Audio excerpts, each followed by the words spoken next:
Okay, so we're the managed people. My name is Jaclyn Knight. I'm Isabella Varga. I'm Daisuke Nakasano. And today we're going to be talking about the functions of management.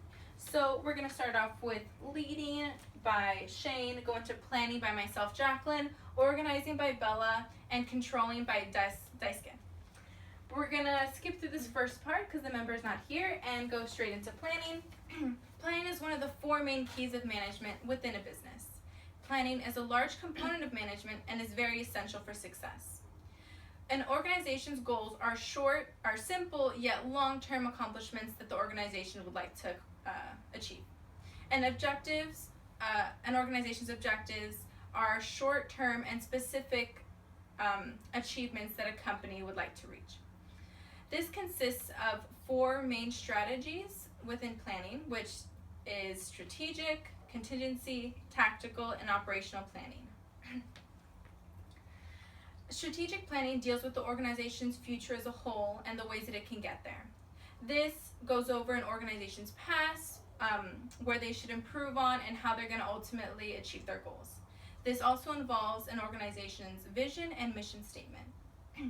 Tactical planning deals with figuring out the amount of resources and actions needed for a company.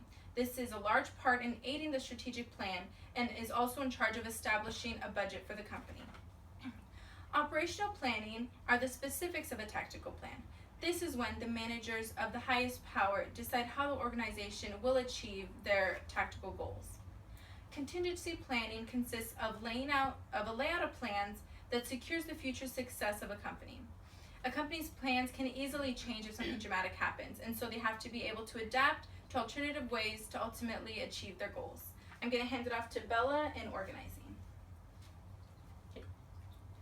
So organizing is the act of using capital, personnel, raw materials, and other resources to best fulfill a company's plans.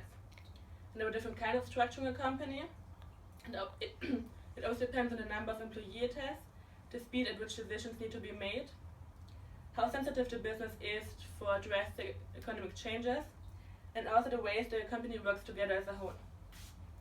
You can illustrate the structure with an organization chart. So here, for example, with the CEO at the top, then we have the four departments: marketing, human resources, finance, and operations, and they are again split into different departments. The most common ways to structure a company are vertical and horizontal organizational structures. For the vertical or tall organization structure, the major power belongs to a few people and they have to say in the decision making. The rest of the people constantly have to report to the overseer. And the organization chart tends to have many layers, so here we have like 5 different layers. The con of the vertical organization structure is that the decision making tends to take a lot of time because the information has to go through many supervisors. The pro is that only one person is on top and that there is a clear point of authority. For the horizontal organization structure, the power is shared among the different teams or groups. And every team or every group has the power to make decisions by themselves, and it pushes them to work harder. In this structure, there are fewer layers of management, so only 3 in this example. And there is still a CEO and maybe another layer of middle managers. The pro is that there are like fewer layers and that it is a fast decision making. And that's why the horizontal organization structure is a model for the knowledge age. Sometimes companies need to change the organization structure due to growth. Now I'm going to hand it over to Daisuke with controlling. Okay, now I'm going to talk about the controlling. In terms of the business, controlling means the process by which managers measure performance and make sure the situation of the company's plans and strategies. So through the control process, managers can examine whether their business is going well or not.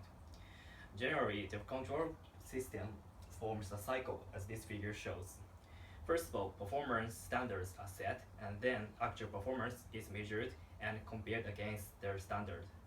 Based on a variety of information, managers can make adjustments and perform corrective actions, and eventually their cycle begins again. In addition, managers measure quality of goods and services a company provides other than their production or sales. So many managers use the total quality management, which approach that focuses on the quality of the beginning of the production through the final monitoring. There are 7 basic tools to monitor the quality goals. First one is check sheet. It's a simple sheet recording the number of times certain product defects occur. The second one is control chart, which shows the average and fluctuations of the process. Third one is histogram.